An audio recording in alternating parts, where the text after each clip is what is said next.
اعوذ باللہ من الشیطان الرجیم بسم اللہ الرحمن الرحیم رب اشرح لی صدری ویسر لی امری واحلل عقدۃ من لسانی یفقہوا قولی۔ حیات الصحابہ رضی اللہ تعالی عنہم، حصہ اول، دعوت کا باب۔ نبی اکرم صلی اللہ علیہ وسلم اور آپ کے صحابہ رضی اللہ تعالی عنہم دین حق کو پھیلانے کے لیے کس طرح تکلیفوں اور سختیوں اور بھوک پیاس کو برداشت کیا کرتے تھے، اور اللہ کے کلمے کو بلند کرنے کے لیے اللہ کے واسطے اپنی جانوں کو قربان کرنا کس طرح ان کے لیے آسان ہو گیا تھا۔ حضرت نفیر فرماتے ہیں کہ ایک دن ہم لوگ حضرت مقداد بن اسود رضی اللہ عنہ کے پاس بیٹھے ہوئے تھے کہ اتنے میں ایک آدمی وہاں سے گزرا۔ اس نے کہا، کتنی خوش قسمت ہیں یہ دونوں آنکھیں جنہوں نے اللہ کے رسول صلی اللہ علیہ وسلم کو دیکھا ہے۔ اللہ کی قسم، ہمیں تو تمنا ہی رہی کہ جو کچھ آپ نے دیکھا ہم بھی وہ دیکھ لیتے، اور جن مجلسوں میں آپ حاضر ہوئے ہم بھی ان میں حاضر ہوتے۔ حضرت نفیر کہتے ہیں کہ اس آدمی کی بات کو سن کر حضرت مقداد بھڑک اٹھے۔ مجھے اس پر تعجب ہوا کہ اس نے تو ایک اچھی بات ہی کہی تھی، پھر حضرت مقداد کیوں ناراض ہو گئے؟ تو حضرت مقداد نے اس کی طرف متوجہ ہو کر فرمایا کہ جس مجلس میں اللہ نے تمہیں شریک نہ ہونے دیا، تم اس مجلس میں شریک ہونے کی تمنا کیوں کر رہے ہو؟ کیا پتہ اگر تم اس مجلس میں ہوتے تمہارا کیا حال ہوتا۔ اللہ کی قسم، بہت سے لوگوں نے حضور صلی اللہ علیہ وسلم کو دیکھا، لیکن اللہ تعالیٰ نے ان کو منہ کے بل جہنم میں ڈال دیا، کیونکہ انہوں نے حضور صلی اللہ علیہ وسلم کی دعوت کو قبول نہیں کیا اور آپ کو سچا نہیں مانا۔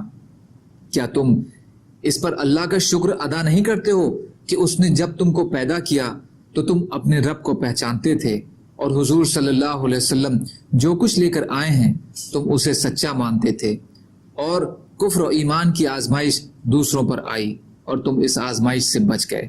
اللہ کی قسم، حضور صلی اللہ علیہ وسلم کو ایسے زمانے میں بھیجا گیا جس میں کفر اور گمراہی اتنے زوروں پر تھی کہ کسی نبی کے زمانے میں اتنی زوروں پر نہ تھی۔ ایک لمبے وقت سے نبیوں کا سلسلہ رکا ہوا تھا، اور جاہلیت کا ایسا دور دورہ تھا کہ بتوں کی عبادت کو سب سے بہتر دین سمجھا جاتا تھا۔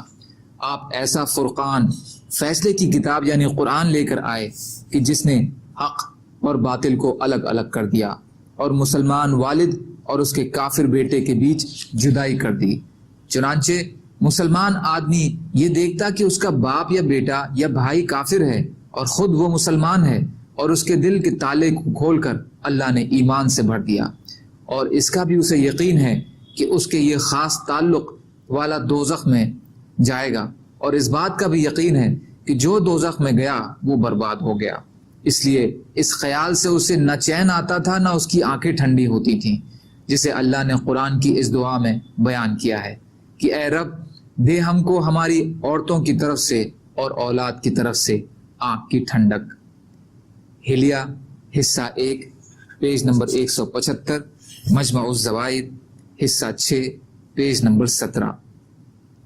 حضرت محمد بن کعب قرظی کہتے ہیں کہ کوفہ والوں میں سے ایک آدمی نے حضرت حذیفہ بن یمان رضی اللہ تعالیٰ عنہ سے کہا، اے ابو عبداللہ، آپ نے اللہ کے نبی صلی اللہ علیہ وسلم کو دیکھا ہے اور ان کی صحبت میں رہے ہیں؟ حضرت حذیفہ نے کہا، ہاں میرے بھتیجے۔ اس آدمی نے کہا، کیا آپ لوگ کیا کرتے تھے؟ حضرت حذیفہ رضی اللہ تعالیٰ عنہ نے کہا، ہم پوری محنت کرتے تھے۔ اس آدمی نے کہا، اللہ کی قسم، اگر ہم حضور صلی اللہ علیہ وسلم کو پا لیتے تو ہم آپ کو زمین پر نہ چلنے دیتے بلکہ کندھوں پر اٹھائے رکھتے۔ حضرت حذیفہ نے کہا، اے میرے بھتیجے، میں نے غزوہ خندق کے موقع پر حضور صلی اللہ علیہ وسلم کے ساتھ اپنا ایسا سخت حال دیکھا۔ آگے انہوں نے اس موقع پر خوف کی زیادتی اور بھوک اور سردی اور گرمی کی سختی برداشت کرنے والی حدیث ذکر کی۔ امام مسلم کی روایت میں یہ ہے کہ حضرت حذیفہ رضی اللہ تعالیٰ عنہ کی طرف تجارت کے لیے جانے والا تھا۔ آپ نے فرمایا، میں اللہ سے سوال کرتا ہوں کہ وہ تجھ پر اپنا کوئی شیر مسلط کر دے۔ تو وہ قریش کے تجارتی قافلے کے ساتھ گیا۔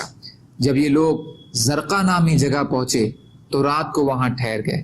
ایک شیر نے اس رات اس قافلے کا چکر لگایا۔ اتیبہ کہنے لگا، ہائے میری ماں کی ہلاکت، یہ شیر تو مجھے ضرور کھا جائے گا جیسا کہ محمد نے کہا تھا صلی اللہ علیہ وسلم۔ مجھے ابن ابی کبشہ، یہ نام کافروں نے حضور صلی اللہ علیہ وسلم کا رکھا ہوا تھا، اس نے مار ڈالا، جو کہ مکہ میں ہے اور میں شام میں ہوں۔ تو اس شیر نے سارے قافلے میں سے صرف عتیبہ پر حملہ کیا اور اس کا گوشت نوچ ڈالا۔ زہیر بن علا کہتے ہیں کہ ہمیں ہشام بن عروہ نے اپنے باپ سے یوں بیان کیا ہے کہ وہ شیر اس رات اس قافلے کا چکر لگا کر واپس چلا گیا۔ قافلے والوں نے عتیبہ کو اپنے بیچ میں لٹایا، وہ شیر دوبارہ آیا اور سب کو پھاندتا ہوا عتیبہ تک پہنچا اور اس کے سر کو چبا ڈالا۔ حضرت عثمان بن عفان رضی اللہ تعالی عنہ نے پہلے حضرت رقیہ رضی اللہ عنہ سے شادی کی، پھر ان کی وفات کے بعد حضرت ام کلثوم سے شادی کی۔ حیثمی حصہ 6 پیج نمبر 18۔ سبحان اللہ و بحمدہ، سبحانک اللہم و بحمدک، اشہد ان لا الہ الا انت، استغفرک و اتوب الیک۔ سبحان ربک رب العزۃ عما یصفون وسلام علی المرسلین والحمد للہ رب العالمین برحمتک یا ارحم الراحمین۔ لا الہ الا اللہ محمد رسول اللہ۔